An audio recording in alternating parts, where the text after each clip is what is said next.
جب شب برات آتی ہے تو جو ہمارے جہلا ترین عوام ہیں، جاہل ترین عوام ہیں، وہ مطلب اپنے بچوں کو پیسے دے دیتے ہیں اور وہ پٹاخے پھوڑتے ہیں اور سمجھتے ہیں کہ شاید شعبان پٹاخوں کا مہینہ ہے، خصوصاً شب برات میں خوب پٹاخے پھوڑے جائیں۔ یہ بدعت سیئہ ہے، یاد رکھیں، پٹاخے پھوڑنا یعنی ایک ایسی بدعت ہے کہ جس کے بارے میں سرکار نے فرمایا کل بدعت ضلالہ وکل ضلالۃ فی النار۔ تو چونکہ یہ ہمارے نبی کے کوئی طریقہ نہیں ہے، نہ سنت ہے، نہ یہ کوئی شعبان کی راتوں میں پٹاخے پھوڑنا کوئی طریقہ مسلمانوں کا طریقہ ہے، انتہائی اذیت ناک طریقہ ہے۔ یعنی میں نے ایسے سی عورتیں دیکھی ہیں، بچوں کو پیسے دے کر کہیں گی یہاں نہ پھوڑنا، آگے جا کے پھوڑو، ہمارے سر میں لگتی ہے۔ اس کا مطلب یہ ہے کہ آپ اتنے نازک ہیں کہ آپ کے سر میں آپ کا بچہ پٹاخہ پھوڑے تو تکلیف ہوتی ہے، دوسروں کی تکلیف ہی نہیں ہے۔ اور اگر کوئی بچہ آپ کے گھر کے سامنے پٹاخہ پھوڑ کے چلے جائے تو جو اس کی پھر ساتھ نسلیں کھنگالی جاتی ہیں وہ بھی کسی پہ مخفی نہیں ہے۔ اپنا بچہ پٹاخے پھوڑ رہا ہے، دوسرے محلے میں جا کے ناک میں دم کر رکھا ہے، لیکن اس کو نہیں منع کریں گے بلکہ پیسے بھی دیں گے۔ تو اچھی طرح یاد رکھیں کہ اپنے بچوں کو روکنا واجب ہے، یہ بالکل بدعت سیئہ ہے۔ ایسا اگر وہ کرے گا تو بچے اگر نابالغ ہیں تو وہ تو قابل گرفت نہیں ہوں گے، بڑے قابل گرفت ہوں گے اور ان کی شدید گرفت ہوگی۔ اور پھر آپ نے دیکھا ہے کہ کئی دفعہ یہ پٹاخے لے کے دوسرے پہ پھینک دیے جاتے ہیں، کسی کی آنکھ خراب ہو جاتی ہے، کسی کا کان۔ ایک بچی کا میں نے اخبار میں یا خبروں میں مجھے پتہ چلا تھا کہ کسی نے ایسی شرارت کر کے اس پہ پٹاخہ پھوڑا، آنکھ کے پاس آ کے پھوٹا تو اس کی آنکھ خراب ہو گئی تھی۔ اب لڑکی کی جو بیچاری ابھی کنواری ہو، شادی شدہ بھی ہو تب بھی مسئلہ ہے، اور کنواری بچی کی آنکھ خراب ہو جائے تو اب وہ ساری چہرے کے اوپر ہے، اب چہرے سے انسان متوجہ ہوتا ہے، ساری زندگی کی کہ اذیت دی ہے۔ اتنا بڑا گناہ کبیرہ، اتنا بڑا گناہ کبیرہ ہے کہ یہ جب قبر میں جائیں گے تو ان کو پتہ چلے گا۔ اگر یہ توبہ بھی کر لے نا اللہ کی بارگاہ میں تو وہ اس وقت تک مقبول نہیں جب تک یہ بچی معاف نہ کر دے، ورنہ پھر ان کو دنیا کے اندر انجام پتہ چلے گا اور پھر آخرت موت سخت آئے گی اور قبر میں بہت سخت برا انجام ہے۔ پھر میدان معاشر میں جب اس کے سامنے کھڑے ہوں گے تو ان کے تمام مستیاں اور شرارتیں نکلیں گے اچھی طریقے سے، اور سخت سزا دے کر اللہ تبارک و تعالیٰ اگر ناراض ہوا تو وہیں پر ذلیل و رسوا کر کے پھر جہنم میں داخلہ عطا فرمائے گا۔ اس لیے اپنے بچوں کو سختی کے ساتھ روکیں، یہ کوئی پٹاخوں کی رات نہیں ہے، نہ ہمارا مذہب اسلام اس قسم کی خرافات کی اجازت دیتا ہے جس سے پورا محلہ اذیت اور تکلیف میں مبتلا ہو جائے۔ ہماری بہن نے پوچھا کہ شوہر ریٹائر ہوئے اور پیسہ بینک میں رکھوا دیا ہے۔ یہ کل بھی ہم نے آپ کو اگر آپ پروگرام دیکھا ہو تو جواب دیا تھا کہ ایسی کوئی بھی جگہ پیسہ رکھوانا کہ جس میں کوئی تجارتی معاہدہ نہ ہو، بلکہ یہ ہو کہ بس آپ پیسہ رکھوائیں، 6 مہینے میں اتنا پروفٹ لیتے رہیں، تو جو آپ رکھوائیں گے اس کی شرعی حیثیت قرضے کی ہوتی ہے، اور قرض کے اوپر جو بھی آپ کو پروفٹ ملے گا وہ خالصتاً سود ہوگا، کیونکہ نبی کریم نے اس کو سود قرار دیا جو قرض کے اوپر نفع حاصل کیا جائے۔ تو اگر ایسے ہی ہے تو پھر یہ سود ہے۔ اور اگر کوئی اسلامک بینک ہے جنہوں نے آپ کو باقاعدہ یہ کہا کہ یہ مضاربہ اکاؤنٹ ہے، اس میں آپ پیسہ رکھوائیں گے سیونگ اکاؤنٹ میں تو ہم اس کو پیسے کو استعمال کریں گے، اس سے جو نفع ہوگا کچھ پرسنٹ آپ کو دیں گے، باقی بینک رکھے گا، تو یہ باقاعدہ ایک تجارتی معاہدہ کہلاتا ہے۔ پھر یہ جو مضاربہ اکاؤنٹ ہے اس پہ جو نفع آئے گا وہ آپ کے لیے صحیح ہوگا۔ لیکن جو آپ صورتحال بتا رہی ہیں اس میں میرا گمان یہی ہے کہ آپ نے جو پیسہ رکھوایا ہے یا شوہر نے رکھوایا ہے یہ قرضے کی حیثیت رکھتا ہے اور اس پہ جو نفع آ رہا ہے وہ سود ہے۔ آپ جتنا ہو سکے اس پیسے سے بچیں اور اپنے شوہر کو بھی سمجھائیں۔ کل بھی میں نے بہت لمبا سمجھایا تھا، یہ آپ یوٹیوب پہ جا کر دیکھ لیں ایک سوال کے جواب میں، کہ یہاں کی مختصر سی زندگی کو تو آپ اور ہم سب یہ سمجھتے ہیں کہ بہت بڑی مصیبت ہے،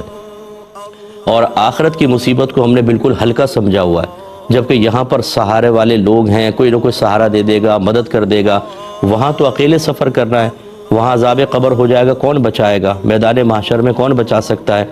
اگرچہ میرے آقا صلی اللہ علیہ وسلم کی شفاعت ہے، اس کا انکار نہیں ہے، لیکن کہنے کا مطلب یہ ہے کہ جب ہم سمجھانے کے باوجود حرام پر مصر ہو جائیں اور نہ باز آئیں تو پھر وہاں پر کون سہارا ہوگا؟ اس لیے کوشش کریں اپنے شوہر کو بھی سمجھائیں کہ یہاں سے نکالیں، اور کسی اسلامک بینک میں جہاں پہ باقاعدہ مفتی صاحب کوئی وہاں پر شرعی رہنمائی کے لیے موجود ہوں ان سے ملیں، وہ آپ کو گائیڈ کر دیں گے، ادھر آپ انویسٹمنٹ کریں، نفع تھوڑا کم ہوگا لیکن طیب اور حلال ہو سکتا ہے۔ ایک بھائی نے کویسچن کیا ہے کہ رزق کی تنگی پر بہت پریشان ہوں، کشادگی کے لیے کوئی عمل بتا دیں۔ دیکھیں یہاں دو طرح کی چیزیں ہوتی ہیں، ایک تو وہ کہ جو اصل شرع ہے اور قرآن اور حدیث نے ان کو خاص پریشانیاں اور مصیبتیں دور کرنے کے لیے نشاندہی بھی کی ہے لیکن وہ ہمیں سمجھ میں نہیں آتی، اور ایک وہ ہوتی ہیں کہ جو بہت آسان سی ہوتی ہیں اور اس میں جس کو محاورتاً کہتے ہیں کہ ہینگ لگے نہ پھٹکڑی اور رنگ بھی چوکھا آئے، ہم اس کی طرف پہلے بڑھ جاتے ہیں اور عمومی طور پر پریشانیاں ختم نہیں ہوتی۔ اس تمہید کے بعد گزارش یہ ہے کہ اللہ تعالیٰ نے واضح فرمایا کہ وَاسْتَعِینُوا بِالصَّبْرِ وَالصَّلَاةِ، جب بھی مشکل آئے، پریشانی آئے تو صبر اور نماز سے مدد طلب کرو۔ تو ایک تو آپ 5 وقت نماز پڑھیں گھر میں، دوسرے نبی کریم صلی اللہ علیہ وسلم نے فرمایا جس گھر میں سورہ بقرہ پڑھی جائے وہاں سے شیطان بھاگ جاتا ہے، اور شیطان ہوگا تو نحوست ہوگی، بے برکتی ہوگی، اس کا مطلب ہے شیطان بھاگے گا تو برکت آئے گی۔ تو گھر میں قرآن پاک کی تلاوت کریں۔ تیسری چیز، گناہ جو ہوتے ہیں یہ نحوست لے کر آتے ہیں، کیونکہ اللہ کی نافرمانی پر مشتمل ہوتے ہیں۔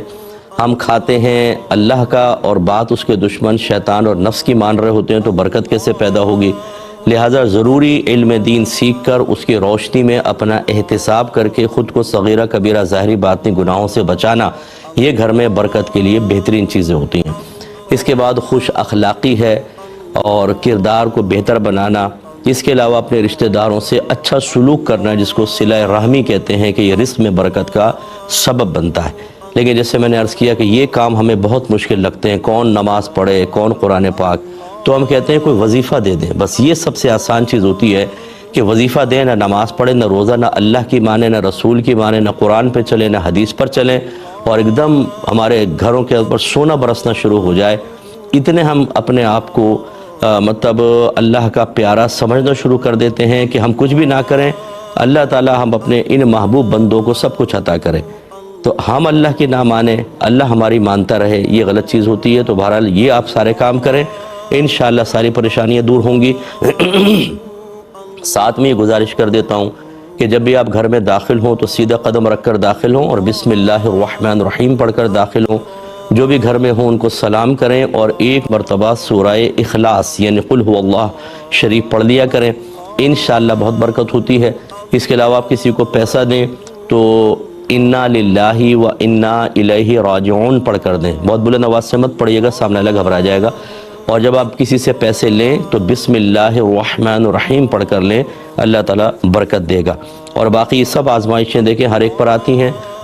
نبی کریم صلی اللہ علیہ وسلم فرماتے ہیں کہ سب سے زیادہ آزمائش میں انبیاء علیہم السلام مبتلا کیے جاتے ہیں، پھر جو ان سے قریب ہیں، پھر جو ان سے قریب ہیں۔ اس کا مطلب ہے پریشانیوں کا آنا یہ ہمیشہ کوئی اللہ کی ناراضگی کی دلیل نہیں ہوتا،